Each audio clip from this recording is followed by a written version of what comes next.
Después de esa noche, la luz no volvió a aparecer. Durante una semana, cada vez que sonaban las 8, yo miraba al otro lado del río. Nada, solo los abedules, el blanco infinito de la nieve, el cielo negro como boca de lobo.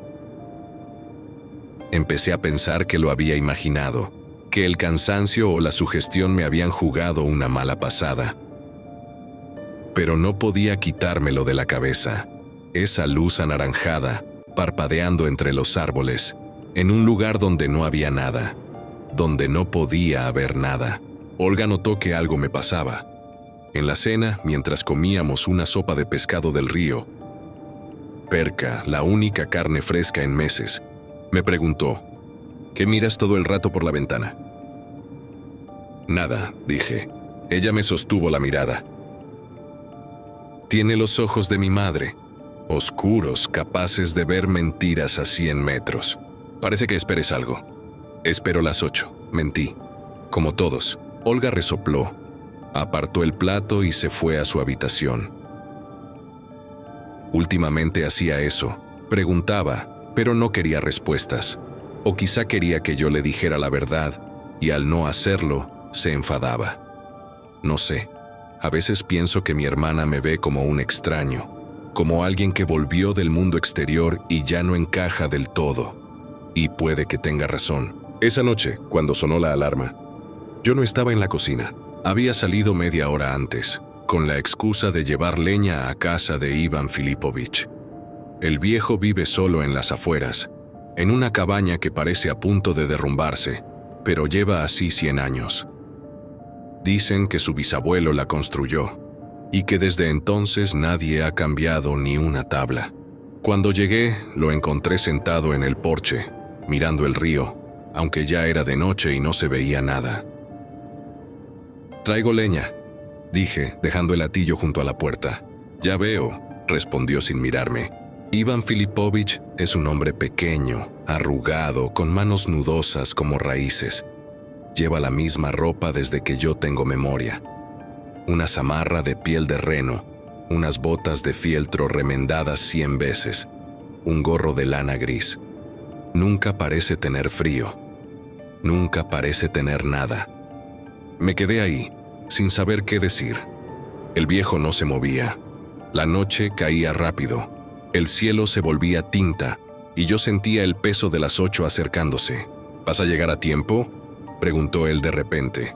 «Sí», mentí otra vez. Él giró la cabeza y me miró. Sus ojos eran 2 puntos negros sin brillo, como pozos. «Esta noche no», dijo. «Esta noche te vas a quedar fuera». Sentí un escalofrío que no venía del frío. «¿Cómo sabe eso?». Iván Filipovich sonrió. Era una sonrisa sin alegría. Una mueca que enseñaba dientes amarillos, gastados. «Porque llevo oyendo la alarma 80 años, Andrei Ivanovich. Y sé cuándo alguien va a romper la costumbre. Lo huelo, como se huele la tormenta antes de que llegue». Quise preguntarle más, pero en ese momento, allá abajo, en el pueblo, empezó a sonar la sirena. Las 8. El viejo asintió, como si la alarma confirmara algo, y se levantó. «Márchate», dijo. «Si vas a hacerlo, hazlo ya y no mires atrás». Entró en la cabaña y cerró la puerta. Me quedé solo, en el porche, con el sonido de la alarma llenándolo todo.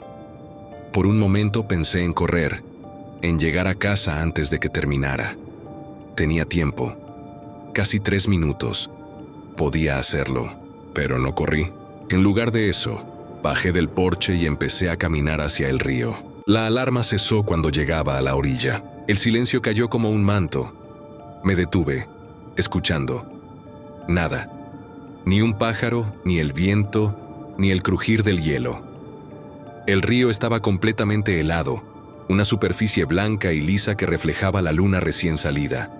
Al otro lado, los abedules se alzaban como dedos, negros contra el cielo. No había luz.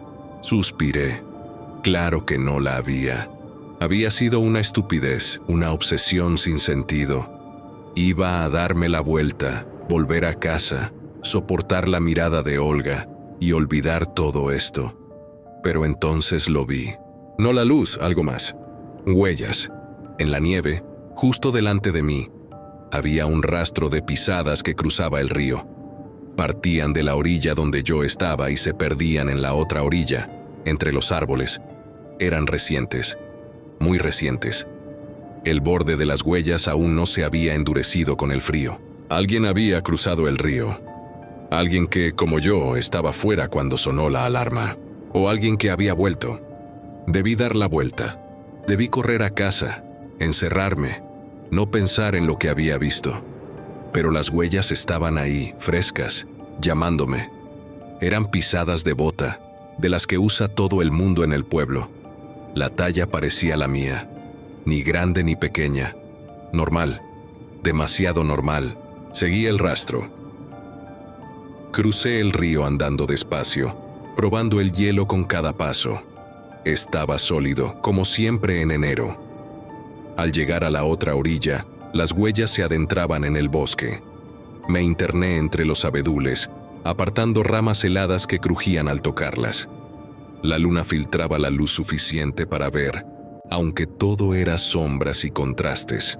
Las huellas seguían, y seguían. Caminé 5 minutos, 10.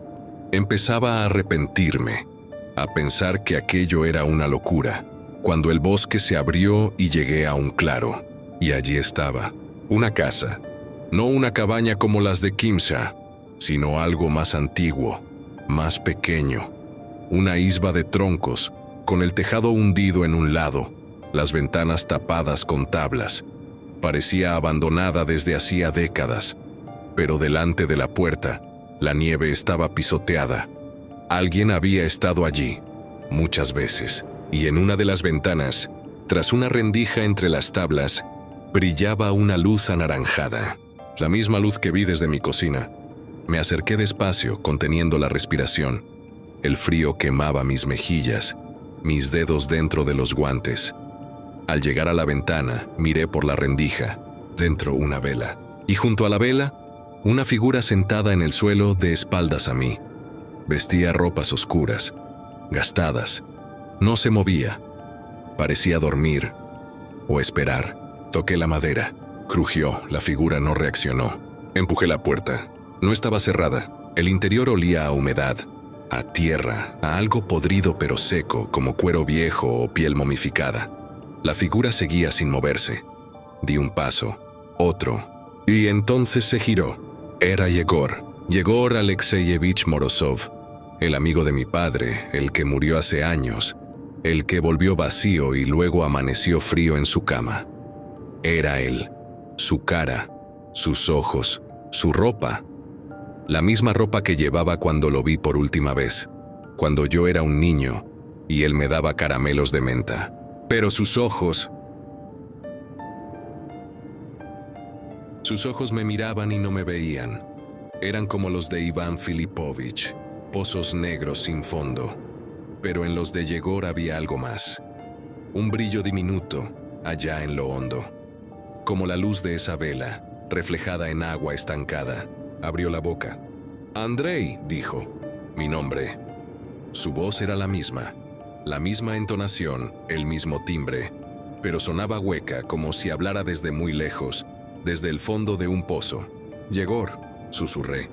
«¿Qué haces aquí? Tú estás muerto».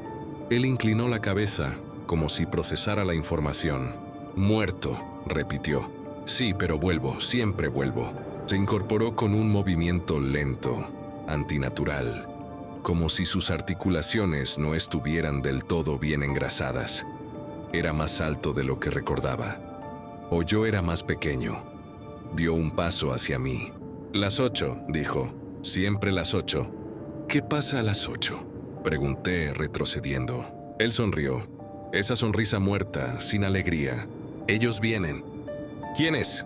Yegor levantó un brazo y señaló la puerta. El bosque, el río, Kimsa. Los que están fuera, los que esperan, los que llaman. Su brazo temblaba, o quizá era yo. Y nosotros, continuó. Los que no llegamos, los que llegamos tarde, los que volvemos.